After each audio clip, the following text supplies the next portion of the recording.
Oh, Kyosho has done it again. They've dropped another amazing ultra-scale body on their four-wheel drive Fazer platform, and this is a 1971 Datsun 240Z. In this video, we're gonna take a closer look at the body details. I'll tell you what you need to know about the chassis, and we'll take it to a parking lot for a little cruise. The Datsun 240Z, Fairlady Z, Z-Car, poor man's Porsche, whatever you wanna call it, Kyosho has done an amazing job replicating this sleek design that has attracted so many sports car fans. This is awesome. I love every detail of it except for the body post. Really wish they would get rid of that, but this thing has fender flares, the fender mounted mirrors, chrome front bumper. They even painted the lower lip this gunmetal gray. There are decals for the marker lights. However, the headlights are clear because you can install LED lights behind them. They have separate windshield wiper blades, some chrome trim around the windows. The windows are transparent with a decal tint. They've got the logo placement right of the 240Z Datsun down on the lower fender panel, and then out back, check this out. I absolutely love the small lip spoiler with the Datsun logo. The tail lights are a multiple piece, clear lens for the reverse.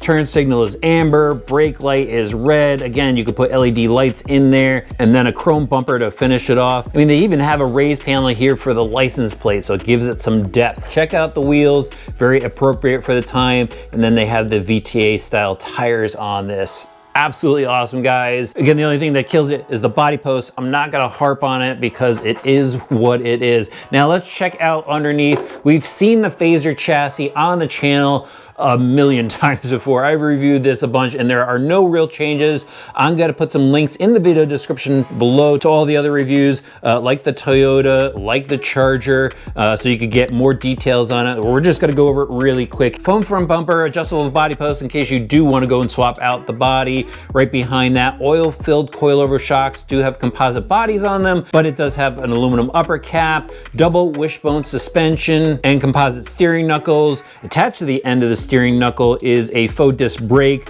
Even with a caliper on there, the disc spins, the caliper stays in place so it looks realistic. Swinging bell crank steering setup. These barrels on the outside are actually steering stops so you don't oversteer the car, and bottom out the dog bones for the front drive. The rear suspension has the oil-filled coilover shocks, just like the front. H-arms in the rear, fixed upper links, and stout hubs out to the wheels. The chassis on this is Kyosho's tub style chassis, pretty rigid tub chassis. Everything is all sealed off. They got this front upper brace to help keep everything rigid. Plenty of room for a 2S battery pack with a Velcro strap to hold it down. The driveline on this is four-wheel drive. You know, the Datsun was rear-wheel drive, but a four-wheel drive chassis is just much easier to control. That's why they do it, and they want your driving experience to be really good. There's a gear differential in the front and rear, full ball bearings throughout this kit, composite drive shafts out to the wheel axles, composite center shaft, and then the spur gear is located underneath this cover. They do put a really large pinion gear on there. I believe it's a 31 tooth to give you some exciting top speed, and that coupled with the 14L motor, it makes it a pretty exciting package for a brush system. There's a Hobbywing 1060 speed controller, LiPo compatible. Right in front of it is the synchro receiver, and in front of that is the synchro steering servo. Again, stuff that we've seen before.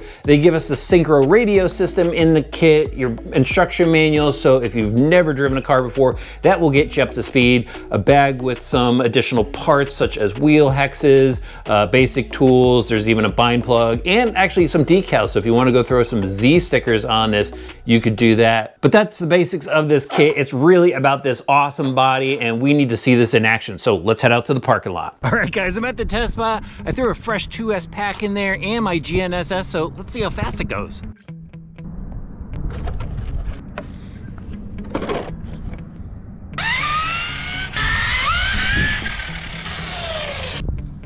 "24 miles an hour.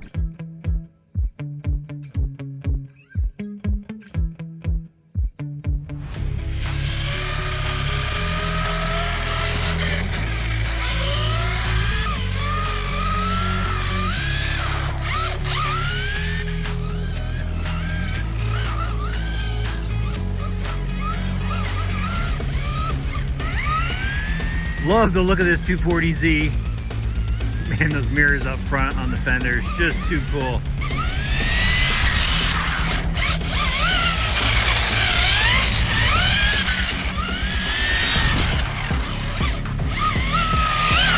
It's pretty quick, not bad for a brush motor.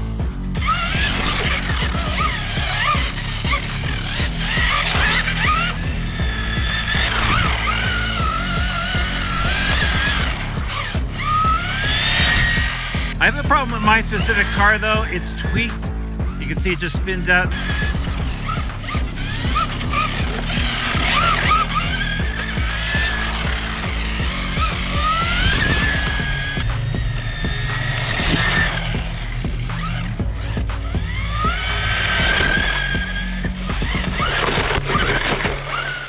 That was an interesting drive. The car was a bit of a handful in the beginning, but let's go over the good stuff first. Obviously, the body is pretty awesome. Looks great out there in the parking lot, just ripping around. The car is pretty quick right out of the box, just threw a 2S pack in there. Hit 24 miles an hour, 0 changes to the car, pretty good for a brushed model.